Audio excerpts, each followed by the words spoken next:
Ladies and gentlemen, good day and welcome to the Q3 and 9-month FY26 earnings conference call for Updater Services Limited.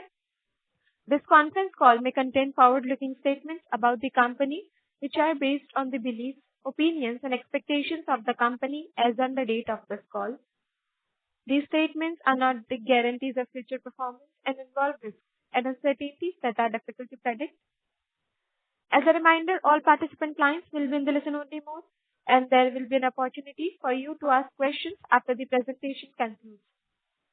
Should you need assistance during the conference call, please signal an operator by pressing star, then 0 on your touch-tone phone. Please note that this conference is being recorded. And I hand the conference over to Mr. Raghunandana Tangirala, Promoter and MD of Updater Services Limited. Thank you, and over to you, sir. Yeah, thank you. Good morning, everyone, and a warm welcome. Today on this call, joining me is Amitabh Jaypuria, our Non-Executive Director, Snehashish Bhattacharjee, our CEO of BSS, and our SGA team. I think we missed out Surinder, who is our CFO, also on this call. I trust you have all received the investors deck, and it's all, if not, it's available on the website and the stock exchange portals. Before I share an update on the overall business IFM and BSS segments, I would like to share a quick brief on the provisions related to Awon, which we had reported last quarter. Over the last 2 quarters, Awon, one of our subsidiaries, had taken a total provision of approximately 230 million relating to receivables from its logistics and brokerage business, with 30 million recognized in the last quarter and the balance in this current quarter. That is 3 million in the last quarter and 20 million in this quarter. As collections from this business did not progress as expected, the management, in line with being a prudent and conservative approach, decided to fully provide for the exposure. However, I'd like to add here that we are taking all steps and necessary actions legal to recover this. Being prudent and conservative, we have fully provided for this, which is about 23 million in Awon. We'd like to emphasize in this impact is entirely limited to the logistics business vertical in Awon. The operations in this business have been halted as of date. The logistics business is halted as of date.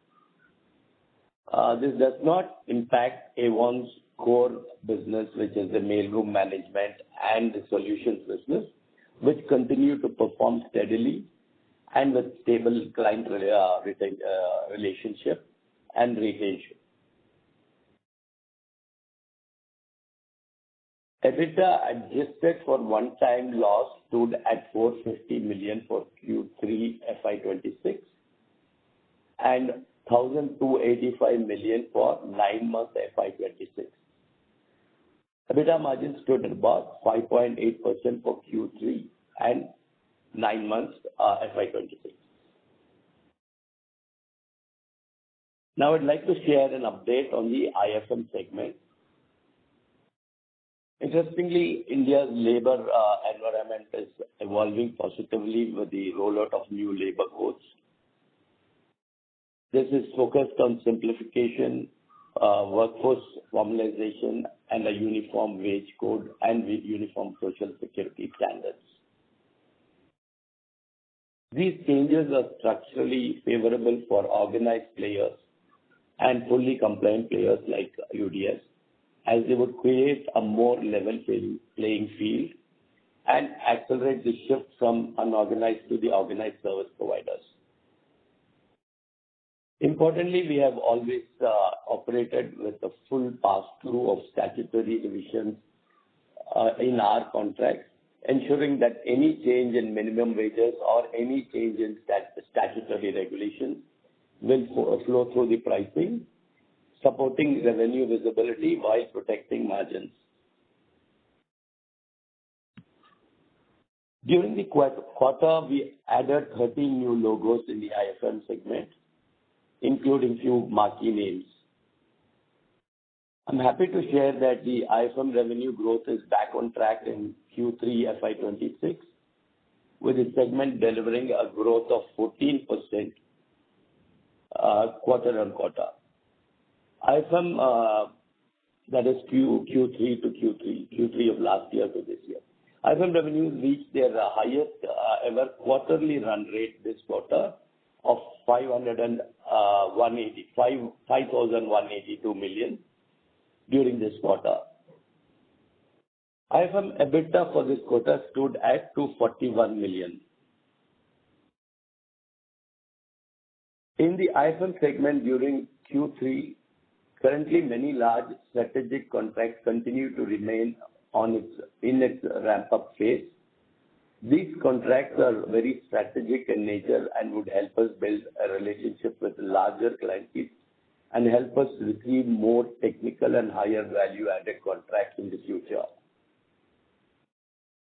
These contracts also ramp up fully. We expect IFM, as and when these contracts ramp up fully, we expect IFM margin to be normalized. Our focus going forward will be on driving profitable growth by improving client-level profitability, optimizing manpower deployment through technology-led interventions. We are also pursuing margin-accretive opportunities in specialized services and integrated contracts, which should support a steady recovery in profitability in the coming quarters. The outlook is looking great. We are targeting a 10-12% revenue growth in the IFM segment, supported by a strong, favorable long-term industry outlook in India. The IFM sector continues to benefit from the increasing workforce formalization under the new wage code, accelerated through outsourcing by corporates to enhance compliance and cost efficiency, and the rising demand for integrated pan-India service providers. In addition, sustained investment across manufacturing infrastructure, healthcare, airports, and large commercial real estate, along with expansion of the DCP and modern office campuses, we are driving demand for scalable, technology-enabled FM solutions. These structural trends structurally favor organized players with scale, compliance, and proven execution track record.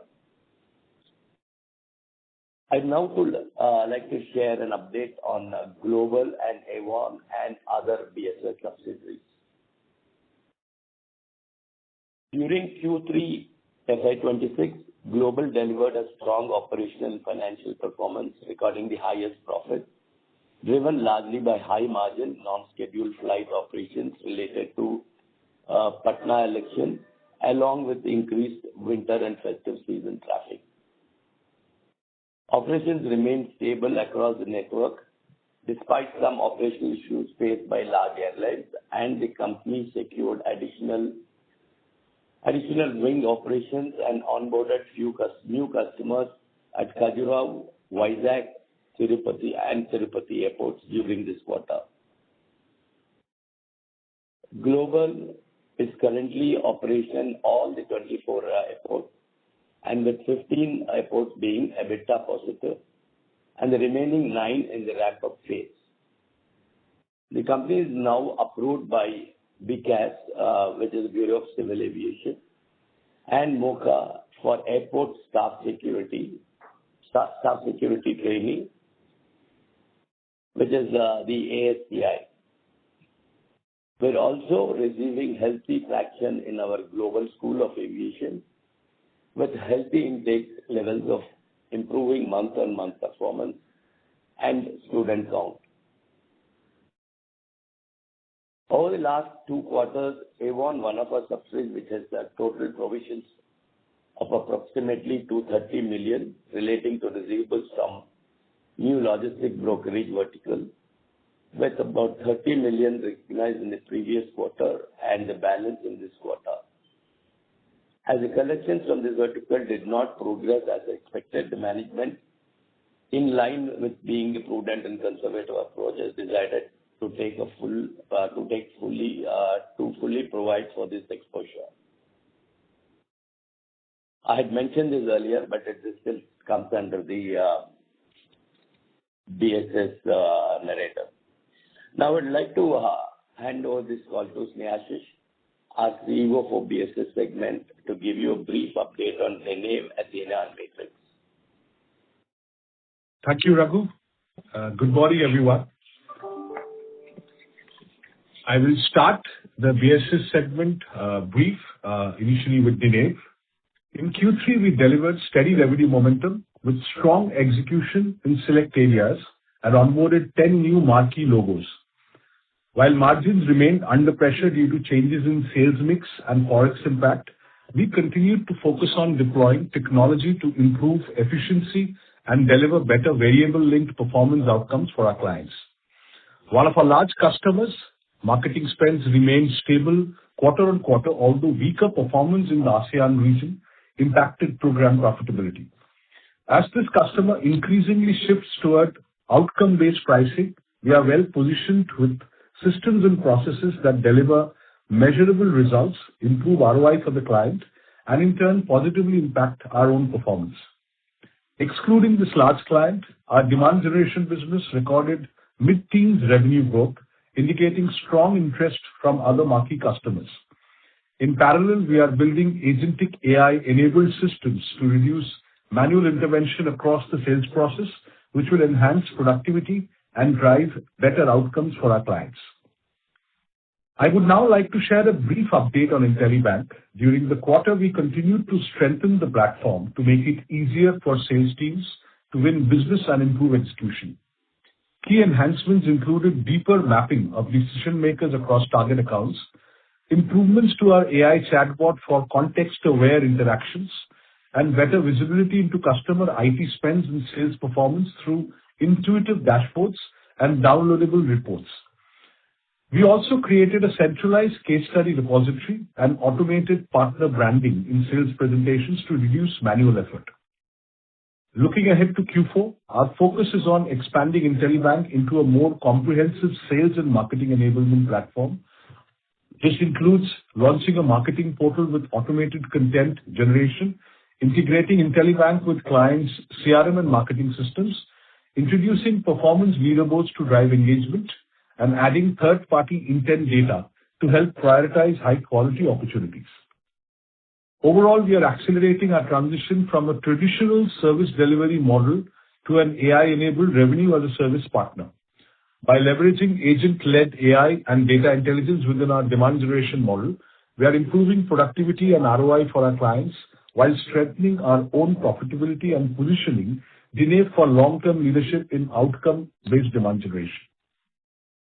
Now moving on to Athena. Athena delivered a stable performance despite an evolving technology landscape. While increased adoption of AI has impacted certain client segments, the business has maintained stable margins.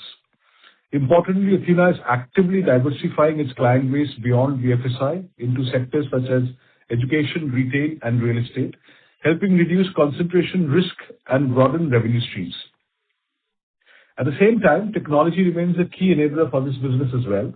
We had successfully completed a proof of concept for an AI-powered voice bot with one client from which we expect positive results, while we are currently running another POC with a large NBFC on similar level. These initiatives mark meaningful progress in our digital transformation journey, and we plan to progressively deploy AI solutions across our client base to enhance efficiency, improve service delivery, and remain cost competitive in a rapidly evolving market. Now moving on to the EBGC and ANA business of Matrix. First, I would like to give an update on our audit and assurance business. The audit and assurance business delivered healthy growth during the quarter, supported by continued client additions and expansion across large marquee accounts. During Q3, we onboarded multiple large clients, including assignments with a large FMCG company, following the hive-off of one of its business segments for fixed asset verification, where we executed a large-scale nationwide engagement covering tens of thousands of outlets within a compressed festival window. This also helped us further strengthen our on-ground presence by adding associates to deepen reach and execution capability. We have also commenced work with well-known quick commerce company and added multiple Sensex companies as clients during the year, with additional wins continuing into Q4, showcasing a strong demand for our field-led audit capabilities. Fixed asset verification is emerging as a key growth area for this business, and we are seeing increasing traction through a partnership-led model, including working alongside a Big Four firm. From a margin perspective, localization of operations remains a key lever. We should also see margin improvement on account contract pricing improvement due to our size and scale of operations. Looking ahead, our focus in the audit and assurance business will be on deepening penetration within existing large clients and improving margins through better localization, contract pricing improvement, and selective use of technology and AI use cases, leading to better efficiency. Moving on to the EBGC business. The EBGC business continued to see sluggishness during Q3, largely due to ongoing weakness in IT hiring, with the third quarter typically being seasonally softer for the sector. We are, however, seeing traction across non-IT segments such as BPO and BFSI, which is helping diversify the revenue mix and reduce dependence on the IT sector. During the quarter, we also partnered with a Dubai-based recruitment firm, strengthening our international presence. While IT hiring remains challenging in the near term amid structural changes in the sector, we expect activity levels to improve sequentially and have already seen better momentum from a few large clients. EBGC remains a fixed cost intensive business, and we have taken steps to improve efficiency by reducing certain fixed costs through automation. Going forward, our focus will be on further enhancing cost efficiency through greater use of technology, which should support margin improvement while also improving turnaround times and overall service quality. To summarize the update for Matrix, both audit and assurance and EBGC remain strategically important, scalable businesses with strong client bases and growing relevance. While EBGC is navigating near-term IT-led softness, ANA continues to benefit from healthy demand. Across both business, our focus is firmly on driving operating efficiency and margin improvement through the implementation of technology. A quick look at the way forward for BSS segment. The outlook for BSS going forward remains cautiously optimistic despite some near-term challenges. We are confident in our ability to navigate the current environment, with technology continuing to be a key differentiator across our businesses. Our focus is on building resilience and adaptability through sustained investments in digital and technology capabilities. While these initiatives may have a short-term impact, they are strategic in nature and making us future-ready, as technology will play an increasingly critical role across business support services in driving efficiency, competitiveness, and better client experience. Now, I would like to hand the call back to Raghu to summarize the Q3 and the 9-month FY26 performance and expectation going forward. Thank you. Thank you, Sneha. To summarize the whole at the industry level, the facilities management and the business support service sector continues to benefit from the strong structural tailwinds, including increasing outsourcing, workforce formalization, and the government's sustained focus on employment generation and compliance. Over the last 2 quarters, we have implemented several processes and efficiency initiative programs across operations and at the client level, which are beginning to show early results and are expected to support a more stable and consistent performance as operating conditions normalize. For the full year, we are targeting consolidated revenue growth of around 9-10%. And given our scale, diversified client base, and the disciplined execution, we believe UDS is well positioned to deliver improved profitability. increase its ROC, and generate steady, profitable growth over the next years to come. Apart from the organic growth, we also have cash of about 2,053 million on our books, which we plan to deploy towards value accretive acquisitions. Our approach is to focus on opportunities that enhance scale, profitability, ROC, while ensuring strong alignment with the right promoter fit and our existing businesses. UDS has a track record of successful acquisitions, and we are currently in the final stages of discussions with a few potential targets. We will share the updates with you as and when these opportunities materialize. Now, do we have the financials?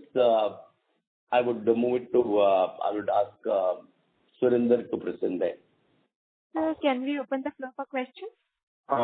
Yeah, that's sorry, you can open the floor for questions. I would want Surinder on the financials to talk, and then anything else I could take it, Amitabh could take it, or Snehashish could take it. All right, sir. Thank you very much. We will now begin the question and answer session. Anyone who wishes to ask a question may press star and 1 on their touchtone telephone. If you wish to remove yourself from the question queue, you may press star and 2. Participants are requested to use headsets while asking a question. Ladies and gentlemen, we will wait for a moment while the question queue assembles. The first question is from the line of Vivek from Investec. Please go ahead. Yeah, hi, good morning. This is Nitin here. Sir, on this impairment, so we are largely done with it, and there is nothing else that we should see in the medium to term or going forward? The answer is yes. Perfect. We, on a conservative basis, we have taken the entire hit as far as Awon is concerned, and as far as this particular incident is concerned, yes.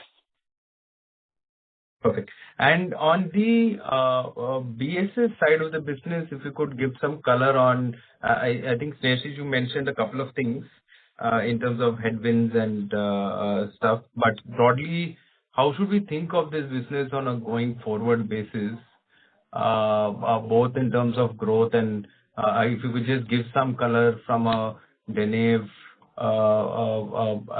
both in terms of mix there and how that mixes between field services and stuff, and how that is evolving, and also from an Athena perspective, how should we think about growth itself, both growth and margins?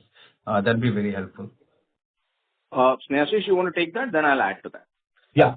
So presently, like we already said, there are headwinds basis market changes as well as technology changes that are happening in the service line. As an organization, we've adopted and started adopting already the transition into delivering services as per the present market requirements. On Denev, we've already started transitioning our demand generation business into agentic AI-led services, and we are already seeing early signals of better adoption from our existing and new customers. We are also able to foray into certain new industry segments which were not part of our business earlier, namely the security segment and all of that. Presently, we are coming out of a stage of POCs moving to now actual project implementations, which are still happening at a lower scale, which is why we don't see the impact of that margin improvement on our overall revenue. However, we do expect in another 2 to 3 quarters, we will start seeing impact of that at scale level. That is the first part. The second part, the transition that is happening, presently because of the squeeze on the high margin business, the lower margin business is taking precedence, and there is a higher mix coming in there, which is also putting a squeeze on our overall margin. However, that is keeping the revenue growth in line with the direction that we want to take. We see that playing out, like we said, for the next 3 to 4 quarters in a similar direction, with the higher margin business picking up steam in the next 2 quarters' time. On the Athena side, we are also leveraging. Please, one moment, if I could. Yeah. Just follow up on Denev. So how should we think about this? So now it'll be helpful if you could give some color on the revenue itself and where it is moving. Because should we anticipate that from what you're saying, it looks like should we anticipate revenues come off first and thereby we won't see any growth, or could there be decline? And followed up by a phase of adjustment and then a recovery? And how long should this phase of adjustment take, right? So that's what I'm trying to understand. Okay. So, Amitabh, I'll just address that, and maybe you can take over after that. Yes. Yes. We don't see a revenue drop, like I said, which is why this business was built with that in mind. We've gone through in the past 27 years multiple changes in markets, and we've tried to build insulation through that chain, which is why we have a mix of a low margin and a high margin business. Right now, the low margin business is keeping the revenue ticking, while the higher margin business is picking up on the margin and building the base. So from my perspective, I don't see a revenue impact. The margin impact that you see today, like I said, probably will continue for another 2 quarters because of the transition that is happening in the high margin business and the adjustments that we are making on the way we deliver and the adoption that is happening vis-a-vis that with respect to our customers. But long story short, I don't see an immediate revenue impact.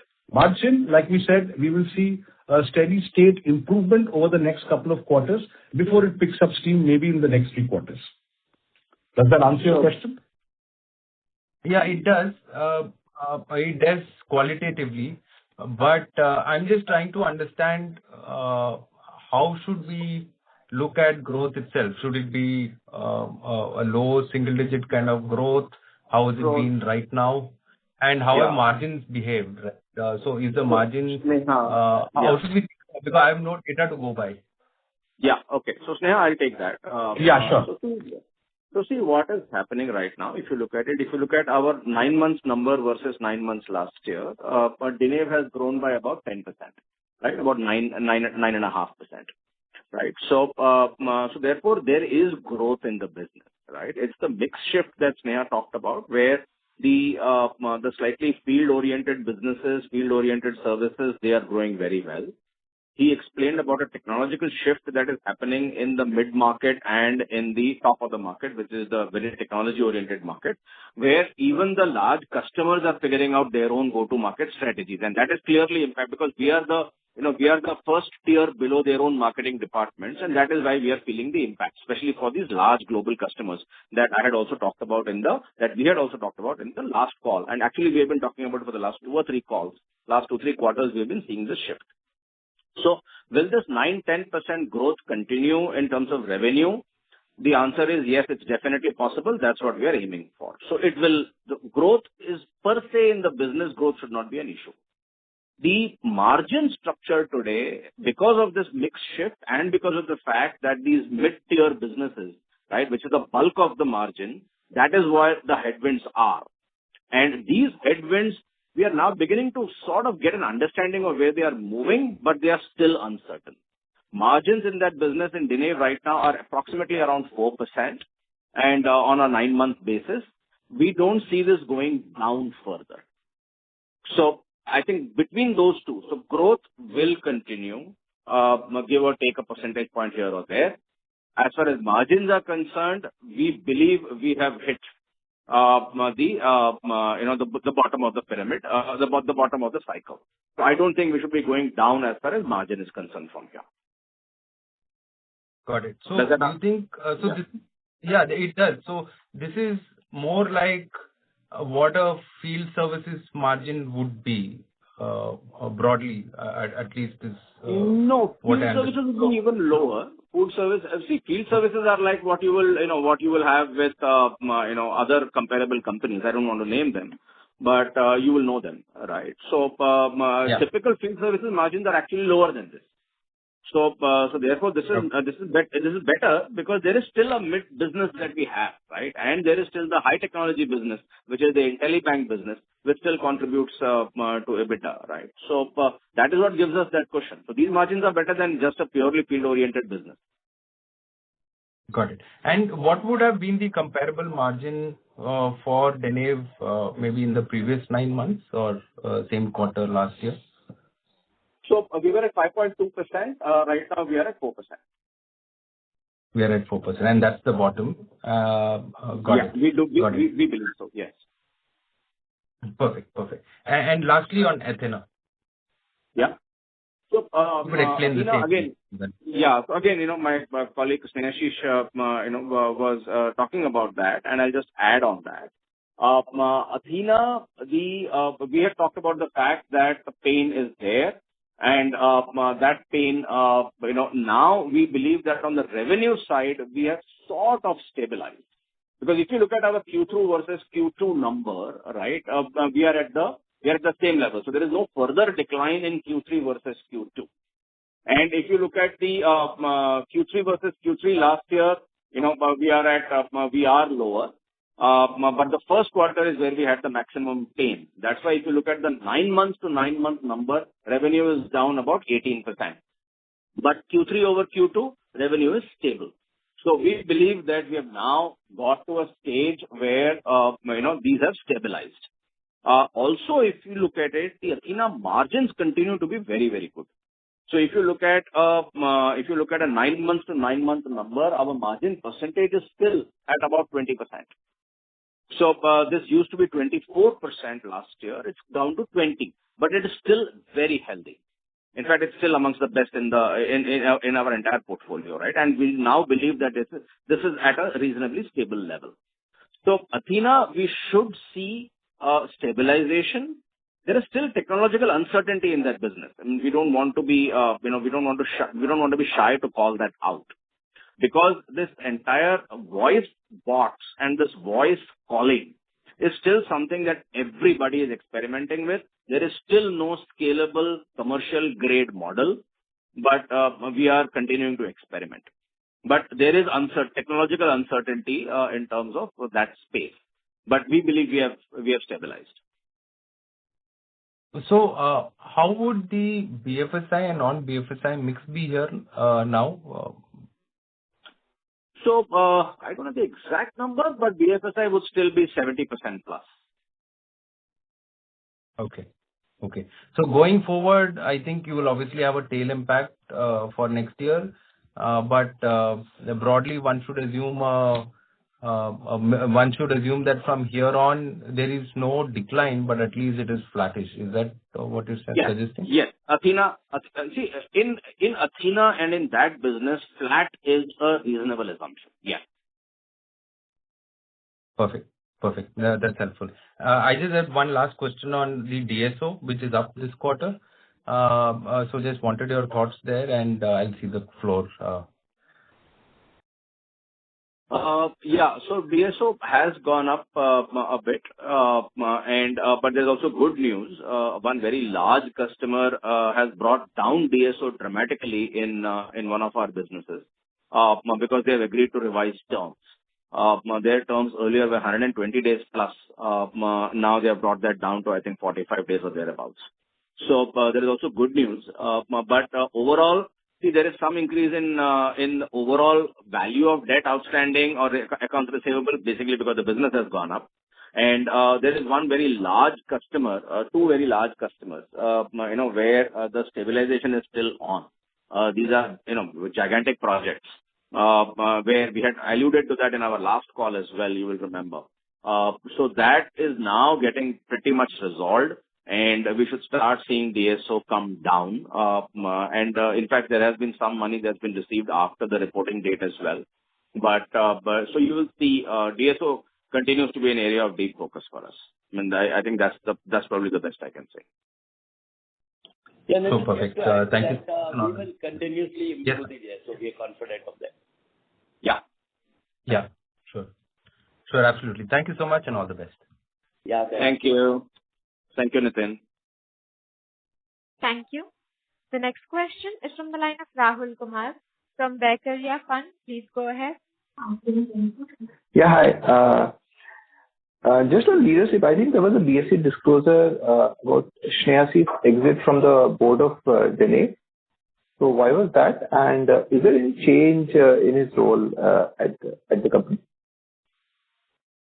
So, Sneha, you yourself want to address that? Yes, I think this will be the right thing to do.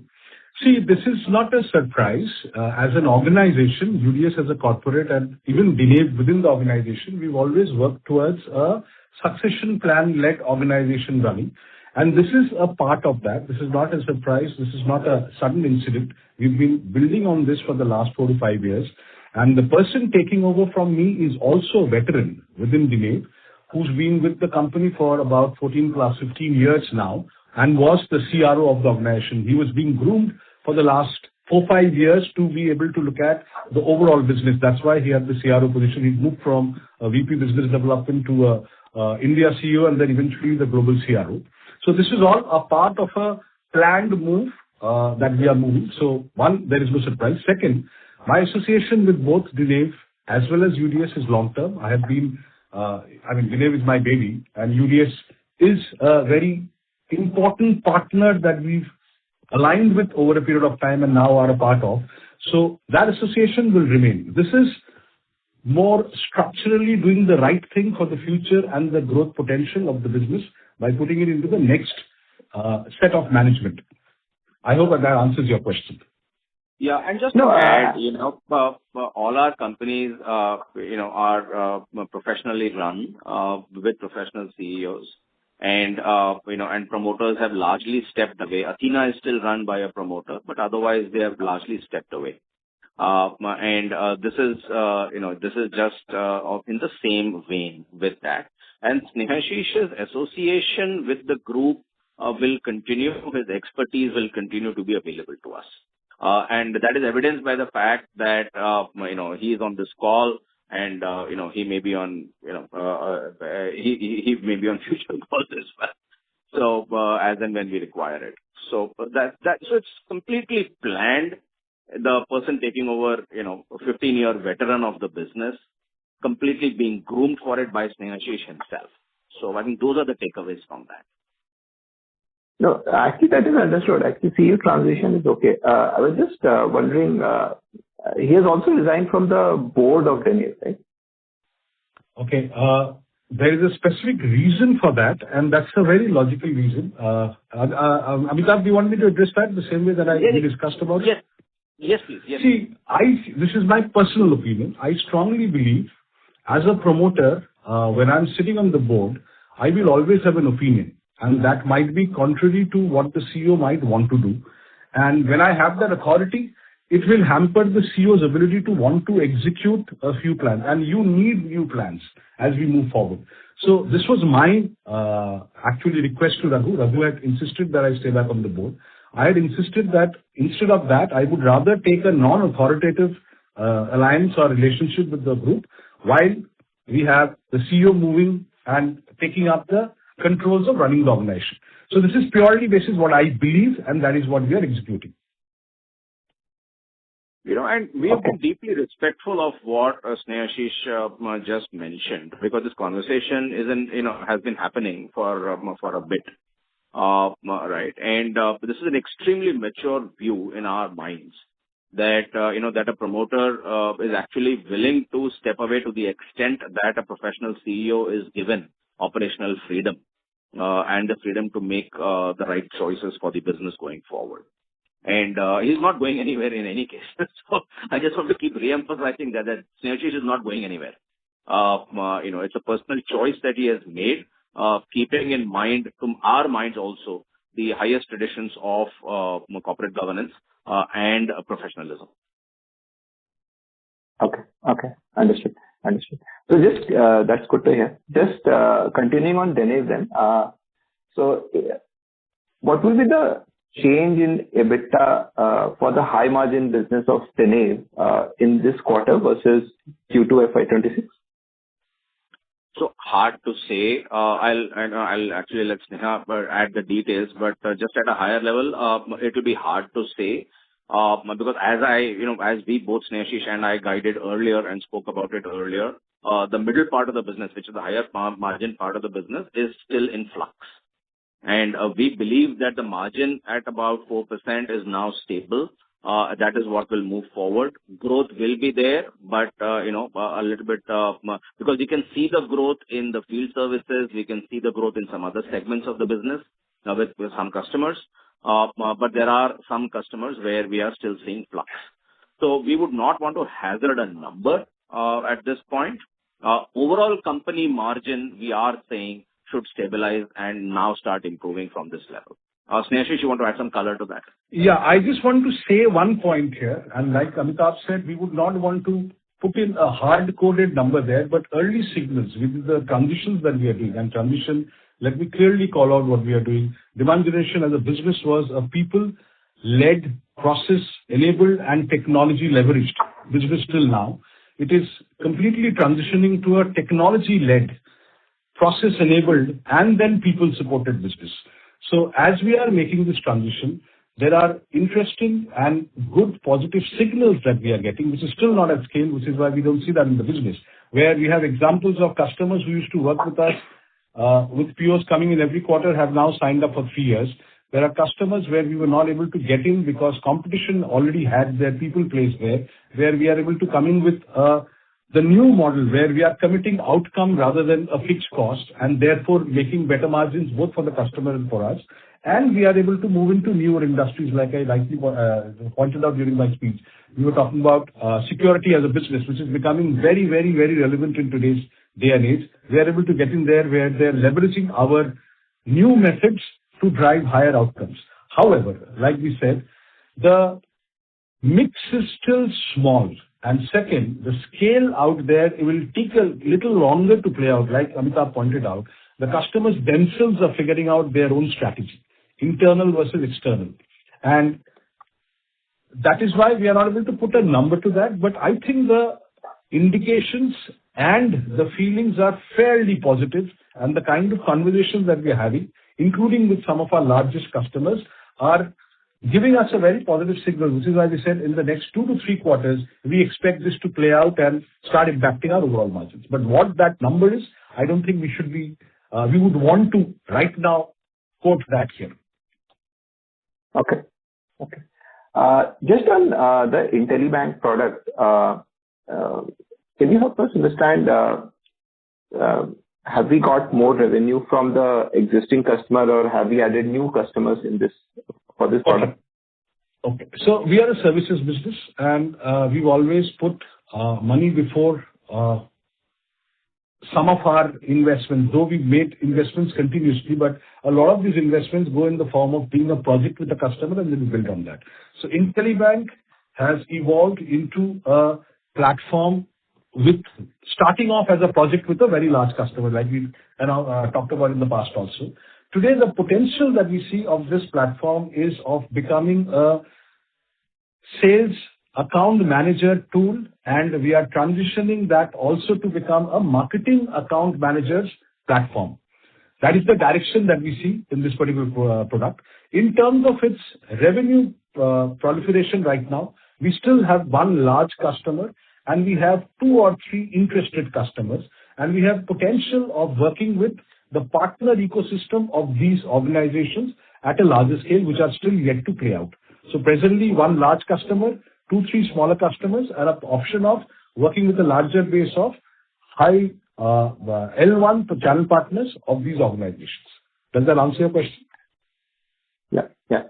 And with these 2, 3 customers, I think earlier you mentioned that you have a POC. Was this referring to this product and you expect this to conclude in next couple of quarters?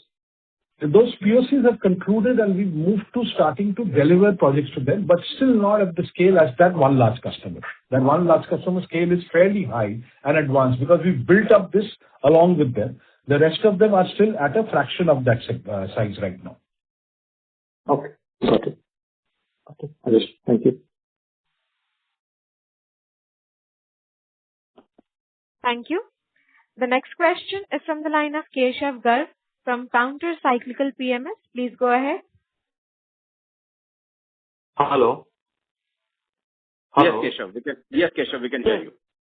Sir, so the numbers are really disappointing, and I was just checking up the numbers that last year Awon had a net worth of 25 crore and we have taken a write-off of like over 20 crore on account of receivables. So 80% of the net worth of this subsidiary has been written off. So one really wonders what are the systems and controls in place, and how many more holes or skeletons are there in the cupboard, which will tumble out with each passing quarter. And now our stock is down 70%, and it's less than net worth. But now you are talking about going out and acquiring some other companies. So are companies available at below book value that you are like looking to acquire? Why not do a share buyback of your own stock? Isn't that an implicit admission that this business has no value? Let it trade at below book value, but let's go out and do a acquisition which can add value to the business, because the existing business has no value. So, that's, we appreciate your thinking and your comments. Even though we do believe that it's a harsh commentary that you have just provided, we do not see it in that light. And the reason we do not see it in that light is that this 20 crore or 23 crore fraud is a fraud that has happened on the company. And the minute it came to light, we have informed the market. And as a part of great and good governance, we have taken the entire hit. Now that hit is what has wiped out the net worth and made a significant impact on the net worth of the subsidiary company of ours called Awon. We have learned from this entire incident, and that learning is going to, as we move forward, impact the way we look at our entire control systems and revamp it. Corrective actions have already been taken. In the biggest of companies with the best of reputation, you have seen frauds that have happened, and therefore, but similar conclusions, right, should not be drawn.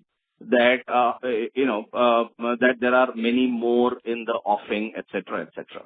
The core business of UDS remains extremely strong. Growth of 8 to 10% and next year 10 to 12% is already been talked about and demonstrated. And it's a great mix of businesses that we have. Share buybacks have never been shown to increase share price. And however, having said that, we don't manage the share price, nor do we have any interest in trying to manage the share price. We are managing the business to the best of our ability, and we will continue to do so. The point about a share buyback and is that an option, the board is fully seized of the matter. And the board has reputable people on it, and the board continuously looks at how we can take care of minority shareholders and ensure that governance is held to the highest standards possible. And therefore, will share buybacks and any other mechanism of utilizing our capital be looked at in the future? Yes, you are absolutely right that share buybacks should be looked at as a mechanism of deploying capital. We continuously do that. We do believe that our capital will be used in the best manner possible to benefit shareholders, because that is our entire purpose. And however, we would caution all our friends on the call and in the wider community not to let this one fraud incident that has happened, which can happen in any company, the best of companies. If you go back and look at a 10-year history, you will see that we don't want to take other people's names, of course, on this call, but they have happened in companies that have been held up as paragons of corporate governance. It happens. At the end of the day, we are dealing with people and we are dealing with humans. And humans sometimes act in a manner that defies all logic and act extremely craftily in a manner that sidesteps the controls that are there in a company, in the best of companies. So we are not claiming that this will, that we have done the best. We are sorry about this. And the idea is to learn from it. And the idea is to ensure that it doesn't happen again. But this is an isolated incident. This will hopefully absolutely never happen again to this extent. And in terms of use of capital, we will use it to the best way possible to ensure that future streams of capital are preserved and future returns are guaranteed. That is why, we understand that we have to earn your, we have to earn your trust again. And we are confident that we will do that. So that And in is really reassuring. And in this business, book value is, we are not a hard asset-led company. We don't have manufacturing facilities and those kinds of things. So book value, while important, all right, you should look at the overall mix of business. It's a service business at the end of the day, right? So in fact, a service business trading below book value just shows the extent of the undervaluation, especially if it is a temporary glitch and it is not a permanent structural decline, which I am sure it is not, and I'm very thankful for your reassuring comments. So now another concern is what are the chances of AI and automation hitting our BSS segment? So that's a great question, and we have led some commentary on that in the previous calls as well, and I will elaborate on that. AI is something which is both an opportunity and a threat in some of our businesses. In the IFM business, it's a clear opportunity. There is really no threat as far as this is concerned. Even in the ground handling business, which is global, is not a threat. In Awon, not a threat. Matrix, little threat, not really that much. It is there in some cases, but the opportunities are bigger. Dinave and Athena are the two businesses where there is both opportunity and, as Snehashish mentioned, it is something to be careful about. But today we believe that we have the experimentation and our own innovation that is going on, which will enable us to use it more as an opportunity than a threat. But can it disrupt those businesses? The answer is yes. Is it already, are customers already beginning to think? Answer is yes, because that's what we talked about, that in the middle part of our business with these large global customers, they are reassessing their own interaction with AI and how they are going to use AI. And that is impacting us. So actually, it's a tier 2 impact. Not directly, but because our customers are thinking about it. Having said that, let me also say very clearly that while there is a lot of talk about AI, and many global leaders are now also beginning to recognize this, while there is a lot of talk, there is a huge amount of investment, etc., but the actual working models on the ground, which directly show that this service can be replaced straight away, those kinds of examples are few and far between even today. So while it is taking away routine drudgery, and that is why I said it's more an opportunity than a threat, because process automation, taking away routine drudgery, those are demonstrated models and uses of AI, for sure. But is it replacing humans? Answer today is still a no. Because as Snehashish talked about, some of these will become technology-led, some of this, where it will become, it will start dominating the process. But will the human go out of the loop? The answer is a no.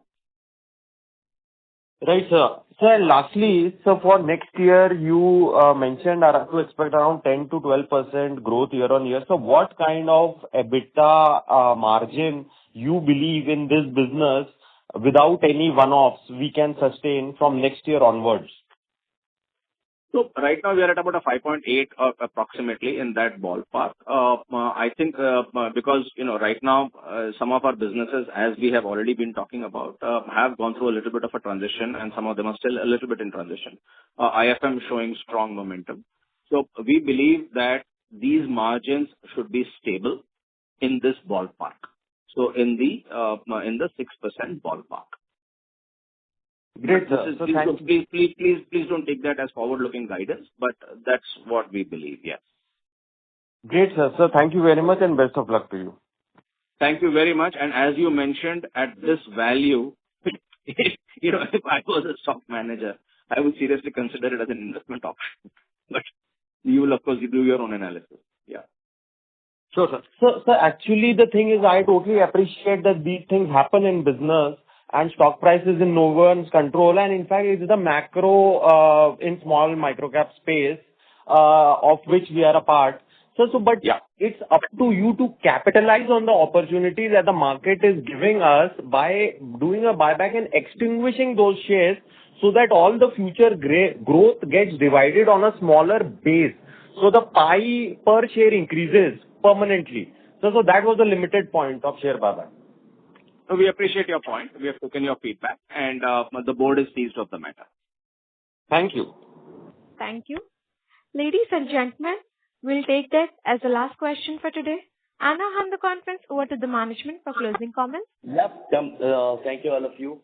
Thank you, everyone, for joining on this call. I hope we've been able to answer all your queries. We look forward to such interactions in the future. And in case if you require any further details, you may contact Devan of SGA, our investor relations advisor. Thank you once again, all of you. Yeah, and I just want to quickly add on that we remain an extremely strong business. We believe in our internal processes and people. Awon is a one-off. It will probably never ever happen again. So we remain a strongly governed company. And thank you for your interest and for your trust. Yep. Thank you, all of you. Thank you, everyone. Thank you very much. Thank you. On behalf of Updater Services Limited, that concludes this conference. Thank you all for joining us today, and you may now disconnect your lines. Thank you.